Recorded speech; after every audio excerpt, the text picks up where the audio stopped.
This is USVI News, your Virgin Islands connection. Hello, everyone, and Happy New Year to you. Thank you so much for joining us for USVI News. I'm Emily Matson. Virgin Islands Governor Albert Bryan Jr. has terminated VI Attorney General Denise George. Bryan released a statement saying he relieved George of her duties this past week. While he did not provide a reason for her termination, her firing comes just days after Bloomberg News reported George, in her capacity as VI Attorney General, filed a lawsuit against JP Morgan Chase, the largest bank in the United States, without first informing Governor Bryan. According to Bloomberg News, the major lawsuit claims JP Morgan Chase facilitated convicted felon Jeffrey Epstein's abuse of young women and girls, alleging the bank should have known about Epstein's illegal activity and, as part of its anti-money laundering procedures, should have also reported their client to authorities. George accused the bank of turning a blind eye to the sex trafficking operations that went on Epstein's private island in the USVI Little St. James. Governor Bryan says Assistant Attorney General Carol Thomas Jacobs is going to be serving as acting Attorney General. On St. Thomas, the Criminal Investigation Bureau is investigating a robbery in Crown Mountain. It happened Monday, January 2nd, around 5 o'clock in the morning. Police were called to the hospital for a shooting victim. That victim telling police while walking towards Crown Mountain in a vehicle approached him while he was walking, and without any warning, the passenger of that vehicle began shooting at him with a handgun. He was hit in the knee and collapsed. That's what he told police. And that's when the victim said the man got out of the SUV, told the victim to, quote, "give me everything," end quote. The suspect then removed several rings, a necklace, iPhone, diamond earrings, cash, and a bracelet, then reportedly got back in the vehicle and drove off. According to police, if you have any information on this case, you are asked to call police or Crime Stoppers VI. And on St. Croix, Virgin Islands police recovered a firearm and arrested 2 people after serving a search warrant in Christiansted. The search warrant, executed on December 29th, was in connection with a homicide investigation from the 28th in Frederiksted. Police served the search warrant at a home located at 17 East Street. Police say they recovered a loaded firearm, which they seized and are testing for forensic evidence.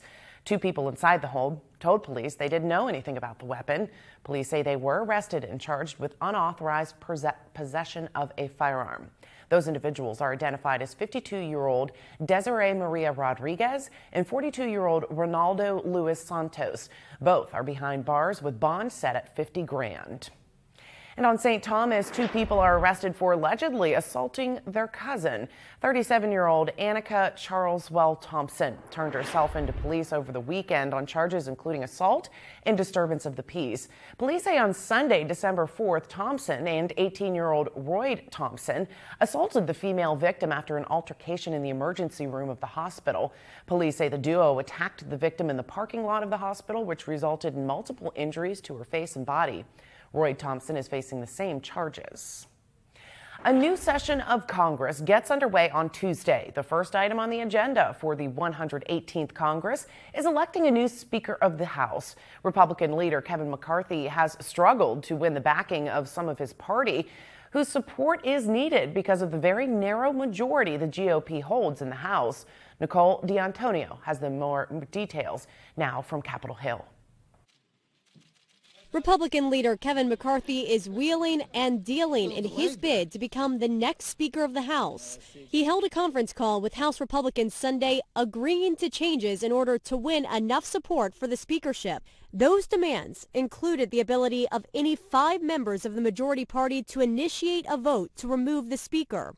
He would also establish select committees to investigate President Biden's COVID and border policies, and launch reviews of the FBI and DOJ's investigations into former President Trump and the January 6th riots. I'm hopeful we can unite as a conference. We have a big battle ahead, try to get this country back on the right track. Despite the concessions, it appears McCarthy is still short of the votes needed.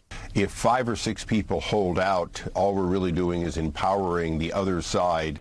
Even if McCarthy can secure the speakership, the GOP holds such a slim House majority it may be difficult to find consensus on his agenda moving forward. He obviously is, if he gets 218 votes, has the ability to put together the votes to be the leader of the party, and he will then be tested as to whether or not he can lead. McCarthy hasn't said how he plans to handle New York Congressman-elect George Santos, who has admitted much of the biography he presented to voters is false. Certainly he has lied repeatedly. At the end of the day, though, this is a decision, whether he resigns or stays, that needs to be made between he and the voters who elected him. Santos says he plans to be sworn in tomorrow and has pledged his support to Leader McCarthy.